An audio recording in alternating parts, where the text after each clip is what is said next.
Okay, so hey everybody, if you didn't know, I am Half Pedal Fox, and today I bring you something new. Now, if you've been kicking it in the stream lately, you probably already know what I'm talking about, but just in case you don't, the game is called BigTime. And I am actually going to be doing a quick breakdown of BigTime for y'all today. So just make sure that you massage those buttons so the YouTube algorithm doesn't hate me, and let's get started. So BigTime is an MMO dungeon crawler that's currently in like the pre-alpha stage. And BigTime is brought to you by BigTime Studios. And okay, look, just real quick, even as like I'm recording this, I can already tell that I'm gonna be saying the words BigTime a lot in this video. So I just wanna apologize if that gets a little bit weird, because it's already getting a little bit weird for me. Anyway, let's keep going. All right, so BigTime has actually been in development for about a year and a half, I'd say, and it's already kind of gaining like a very dedicated community. So here's the long and the short of it. Right now, say like once you got access to BigTime, you could choose one of 4 classes. Those classes are the Shadowblade, the Time Warrior, the Quantum Fixer, and the Chronomancer. Now, these classes more or less represent like the Rogue, the Warrior, the Support, and the Mage classes that we've kind of become accustomed to in other games. And of course, all of these different classes have different skill trees that you can gain new skills, spells, abilities, etc. You can actually team up with like 5 other people for a total party of 6, and you can all run through these dungeons. And I gotta say that even though BigTime is in a pre-alpha, the skill trees that are actually available already they're pretty robust, and they allow for a lot of customization. But here's where it gets a little weird, a little tricky, and a little nifty. So let me explain the pocket watches, the tier system, and the pocket watch gears. First, let me explain the pocket watches. So the pocket watches are essentially your class. And during the game, you can actually choose to be any class at a whim. And that's actually because the enemies in the dungeons have a chance to drop you different pocket watches or different classes. A quick example, you can be rolling through the dungeon and killing some mobs, and the next thing you know, it drops a new pocket watch, right? And that pocket watch is actually more powerful than the pocket watch that you have now. Now, it could be your class, it could be a different class, but for this example, it'll be the same class that you're using. So here's the catch. Say you're a Shadowblade and you have a tier 1 pocket watch, and you're running through the dungeon, and boom, a mob drops a tier 2 Shadowblade pocket watch. And that pocket watch has better stats or better abilities. You're actually free to change to that new pocket watch at any time, but you'll be back at level 0. And you'll have to restart the grind back up the level ladder. Now, even though you're back at level 0, you are most likely much stronger than you were previously. Like a pocket watch that's a tier 2 at level 10 is gonna be much stronger than a pocket watch that's at tier 1 at level 10. You get my drift? So clearing the dungeons and regaining those levels actually ends up a lot easier because you're stronger and you have better skills. It makes it a lot less tiresome and grindy. Now, it's a system that's a little bit weird to get used to at first, but after I learned it, I ended up actually really enjoying the implementation. Now, you heard me mention how pocket watches can have different tiers, right? Well, pretty much everything in this game does, whether it's weapons or armor or amulets, rings, just etc., right? So these things can all range from tier 0, which is the starter stuff, to tier 7, which would be the best. Now, even though there's 7 different tiers, there's also 7 different rarities. Common, uncommon, rare, epic, legendary, mythic, and exalted. Now, if you've played dungeon crawlers before, I'm sure you already get the drift, but common stuff is going to be the weakest, and then like the legendary, the epics, the exalted stuff is going to be the best. Also, there is another rarity called unique, but I'm not exactly sure where it falls on the actual rarity line. It's just, I think that the unique items can grant certain abilities to a certain piece of armor. So it could even make like a Time Warrior have a Chronomancer skill or something like that. So if you have a lot of unique items, you could mix and match your classes depending on what's on it. And also, if I'm wrong about that, I'm sorry, I just started and I'm sure somebody will correct me in the comments. But yeah, I think unique rarity stuff is the only stuff that puts a special skill or an ability onto a piece of armor.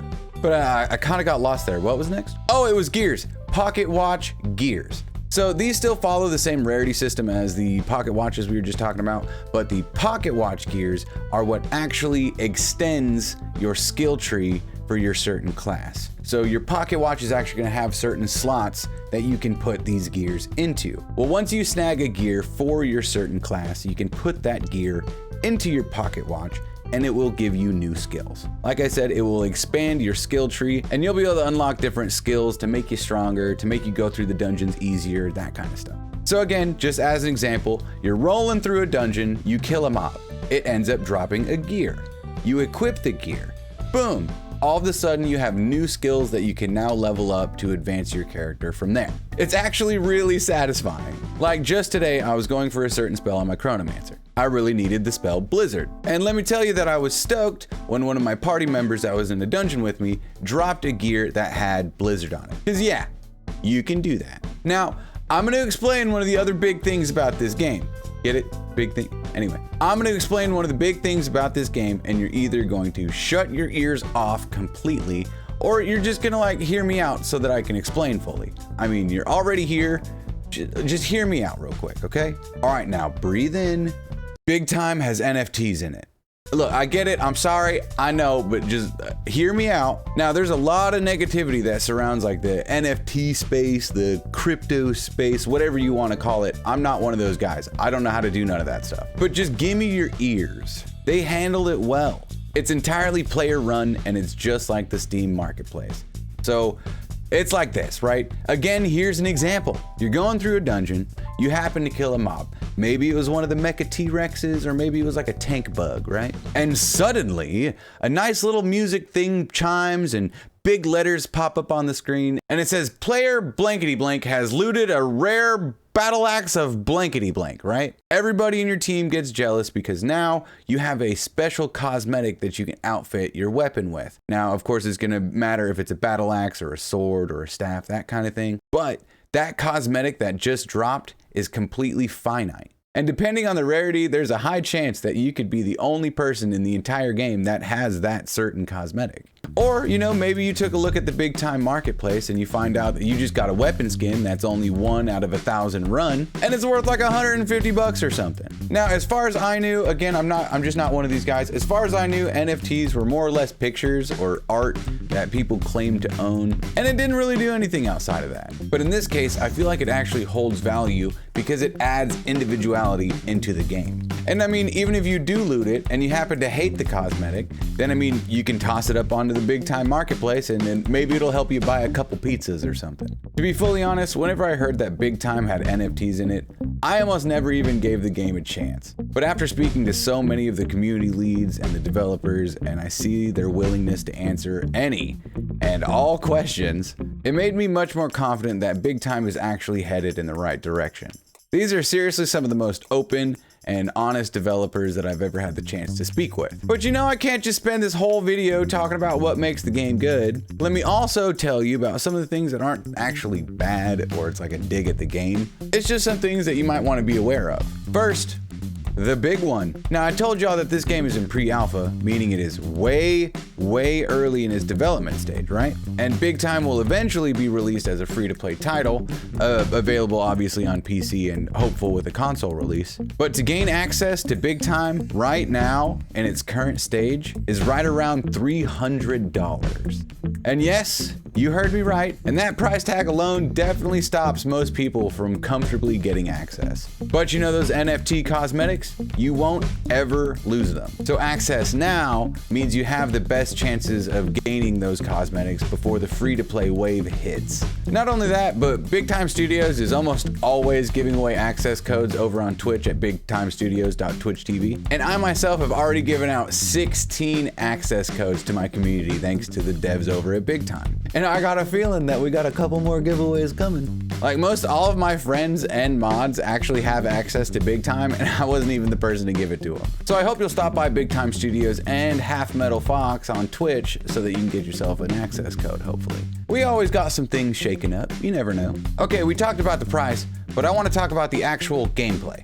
So I'm going to stress again that this game is in pre-alpha. The devs have straight up told me that the game's only like 10% done and there's 5 years worth of content already planned. But for now, You're very much just kind of roaming the different terrains and searching for these big magic-y looking doors. And depending on the area or the level of it, you'll encounter a variety of different mobs and missions that you'll complete in order to snag new armor and those NFTs we were talking about. And even though that the combat system and the leveling system is satisfying, the actual gameplay currently can be a little bit lacking. You know, we got some like odd collisions, movement glitches, and even though the terrains in the game are actually pretty gorgeous, they sometimes come across a little empty and lifeless. But I really feel weird even saying that because I'm nitpicking a game that's just a baby. I just want you to have a good perspective at what it is you're getting into. Access now means you're running around with a team, blazing through dungeons, and hoping the RNG gods bless you with some sweet armor or those forbidden cosmetics. Okay. Basically try to go off the glacier and then double tap back and see as far as you can go off without falling to your inevitable death. Oh, that sounds terrible. Oh God. There you go. Okay, can you get farther than that though? Ah! Oh God. Oh! And I mean, come on. At this point, we've talked about the classes, the pocket watches, the pocket watch gears, the tier system, the cosmetics in the form of NFTs. We've talked about how they work, and we've talked a little bit about the gameplay that you can expect from BigTime. I've already put a shameful amount of hours into this game, and now thanks to even more of my community gaining access thanks to these giveaways and such, I'm having even more fun teaming up with all you dingoes, just running through these dungeons and hoping the best. And you just wait until the Spaces update comes out, right? Oh, but yeah, that about does it for me. I feel like that was a pretty good overview. I mean, did I do okay? It's my first BigTime video, like, don't be mean. Should I make some more? Let me know what you think. Like and subscribe. Come see me at twitch.tv/halfmetalfox. And until next time, Foxy out. Ugh.